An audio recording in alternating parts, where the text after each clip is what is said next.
ಕನ್ನಡ ಪರ ಸಂಘಟನೆಗಳ ವಿರುದ್ಧ ಕನ್ನಡ ಪರ ಹೋರಾಟಗಾರರಿದ್ದಾರೆ. ವರ್ಷಾನ್ಗಟ್ಲಿಂದ ಕೋರ್ಟು ಪೊಲೀಸ್ ಸ್ಟೇಷನ್ ಅಂತ ಓಡಾಡ್ತಾ ಇದ್ದಾರೆ, ಅಲ್ಲಿದ್ದಾಡ್ತಾ ಇದ್ದಾರೆ. ಕೇಸ್ಗಳನ್ನ ವಾಪಸ್ ತಗೊಳ್ತಾ ಇಲ್ಲ ಅನ್ನೋದು ಒಂದು ಆರೋಪ. ಸಾಹಿತಿಗಳು ಕೂಡ ಈಗ ಕನ್ನಡ ಪರ ಹೋರಾಟಗಾರರ ಪರ. ನೋಡಿ, ಯಾರು ಕಾನೂನಿನ ವಿರುದ್ಧವಾಗಿ ಕೆಲಸ ಮಾಡಿರ್ತಾರೆ ಅಂತವ್ರ ಮೇಲೆ ಕ್ರಮ ತಗೊಳ್ತಾರೆ. ಆಯ್ತು, ಯಾವುದೋ ಒಂದು ಒಳ್ಳೆಯ ಉದ್ದೇಶದಿಂದ ಕನ್ನಡ ಪರ ಸಂಘಟನೆಗಳಾಗ್ಲಿ, ರೈತ ಪರ ಸಂಘಟನೆಗಳಾಗ್ಲಿ, ಅಥವಾ ಬೇರೆ ಬೇರೆ ಸಂಘಟನೆಗಳು ಹೋರಾಟ ಮಾಡಿದಾಗ ಅದರಲ್ಲಿ ಸಾರ್ವಜನಿಕ ಆಸ್ತಿ ನಷ್ಟ ಆಗಲಿ ಅಥವಾ ಯಾವುದಾದ್ರೂ ರೀತಿಯ ಇಂಥದ್ದು ಯಾವುದು ಆಗಿಲ್ಲ ಅನ್ನೋ ಸಂದರ್ಭದಲ್ಲಿ ಅದಕ್ಕೆ ಒಂದು ಕ್ಯಾಬಿನೆಟ್ ಸಬ್ ಕಮಿಟಿ ಮಾಡಿದ್ದೇವೆ. ಆ ಸಬ್ ಕಮಿಟಿಯಲ್ಲಿ ಚರ್ಚೆ ಮಾಡಿ ಹೌದು ಇದರಲ್ಲೇನೋ ಅಂತ ಅಂಶಗಳಿಲ್ಲ, ಅದನ್ನು ವಾಪಸ್ ತಗೊಳ್ಬಹುದು ಅಂತ ತೀರ್ಮಾನ ಮಾಡಿ ತಗೊಳ್ತೇವೆ. ಅನೇಕ ಸಂದರ್ಭದಲ್ಲಿ ಅದನ್ನ ಮತ್ತೆ ಕ್ಯಾಬಿನೆಟ್ಗಿಟ್ಟು ಕ್ಯಾಬಿನೆಟ್ ತೀರ್ಮಾನ ಮಾಡುತ್ತೆ. ಆದ್ರೆ ಈಗಾಗಲೇ ಸುಮಾರು ನಾವು ಕನ್ನಡ ಪರ ಸಂಘಟನೆಗಳದು, ರೈತ ಪರ ಸಂಘಟನೆಗಳದು ಎಲ್ಲ ವಾಪಸ್ ತಗೊಂಡಿದ್ದೇವೆ. ಅದು ಒಂದು ಪ್ರಾಸೆಸ್ ಇದೆ. ಈಗ ನೀವು ಅರ್ಜಿ ಕೊಟ್ಟರೆ ನಾಳೆ ಬೆಳಗ್ಗೆ ವಾಪಸ್ ತಗೊಳಕ್ಕಾಗಲ್ಲ. ಅದು ಯಾವ ಸ್ಟೇಷನಲ್ಲಿ ರಿಜಿಸ್ಟರ್ ಆಗಿದೆ, FIR ನಲ್ಲಿ ಏನಿದೆ, ಇದೆಲ್ಲ ನೋಡಿ ನಮಗೆ ರೆಕಮೆಂಡೇಶನ್ ಮಾಡ್ತಾರೆ.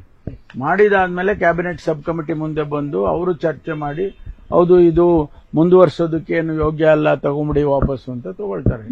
ಅದನ್ನು ಕ್ಯಾಬಿನೆಟ್ಗೆ ಇಡಬೇಕು. ಕ್ಯಾಬಿನೆಟ್ ಆನಂತರ ವಾಪಸ್ ತಗೊಳುತ್ತೆ. ಆ ಪ್ರಕ್ರಿಯೆ ನಡೀತಾನೆ ಇರುತ್ತೆ. ಯಾರು ಮಾಡಿದ್ರು? ದಲಿತ ಸಂಘಟನೆಗಳು, ಕೆಲವು ದಲಿತ ಸಂಘಟನೆಗಳು ಮೌನ ಮೆರವಣಿಗೆ ಮಾಡಿದ್ದಾರೆ. ದಲಿತರಿಗೆ ಒಂದು ಅವಕಾಶ ಕೊಡಬೇಕು. ಈಗ ಅವಕಾಶ ಸಿಗದೆ ಇದ್ರೆ ಮತ್ತೆ ನಿಮ್ಮ ಹೆಸರು ಕೂಡ ಕೇಳಿ ಬರ್ತಾ ಇದೆ. ಇನ್ನೊಂದು ಸರ್, ಪ್ರಮುಖ ಮೂರನೇ ಆಯ್ಕೆ ಬಗ್ಗೆ ಕೂಡ ಕಾಂಗ್ರೆಸ್ ಹೈಕಮಾಂಡ್ ಚಿಂತನೆ ನಡೆಸಿದೆ ಅನ್ನೋದು ಒಂದು ಚರ್ಚೆ ಇದೆ ಸರ್.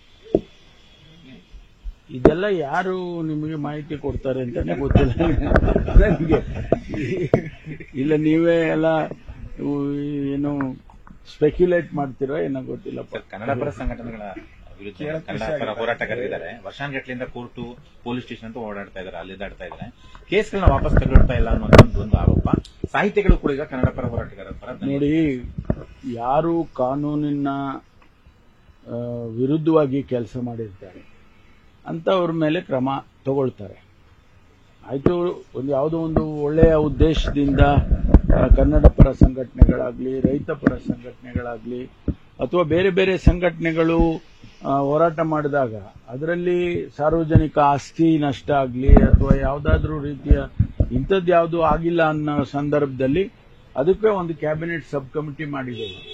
ಆ ಸಬ್ ಕಮಿಟಿಯಲ್ಲಿ ಚರ್ಚೆ ಮಾಡಿ ಹೌದು ಇದರಲ್ಲೇನೋ ಅಂತ ಅಂಶಗಳಿಲ್ಲ, ಅದನ್ನು ವಾಪಸ್ ತಗೊಳ್ಬಹುದು ಅಂತ ತೀರ್ಮಾನ ಮಾಡಿ ತಗೊಳ್ತೇವೆ. ಅನೇಕ ಸಂದರ್ಭದಲ್ಲಿ ಅದನ್ನ ಮತ್ತೆ ಕ್ಯಾಬಿನೆಟ್ಗಿಟ್ಟು ಕ್ಯಾಬಿನೆಟ್ ತೀರ್ಮಾನ ಮಾಡುತ್ತೆ. ಆದ್ರೆ ಈಗಾಗಲೇ ಸುಮಾರು ನಾವು ಕನ್ನಡ ಪರ ಸಂಘಟನೆಗಳದು, ರೈತ ಪರ ಸಂಘಟನೆಗಳದು ಎಲ್ಲ ವಾಪಸ್ ತಗೊಂಡಿದ್ದೇವೆ. ಅದು ಒಂದು ಪ್ರಾಸೆಸ್ ಇದೆ. ಈಗ ನೀವು ಅರ್ಜಿ ಕೊಟ್ಟರೆ ನಾಳೆ ಬೆಳಗ್ಗೆ ವಾಪಸ್ ತಗೊಳಕ್ಕಾಗಲ್ಲ. ಅದು ಯಾವ ಸ್ಟೇಷನಲ್ಲಿ ರಿಜಿಸ್ಟರ್ ಆಗಿದೆ, FIR ನಲ್ಲಿ ಏನಿದೆ, ಇದೆಲ್ಲ ನೋಡಿ ನಮಗೆ ರೆಕಮೆಂಡೇಶನ್ ಮಾಡ್ತಾರೆ.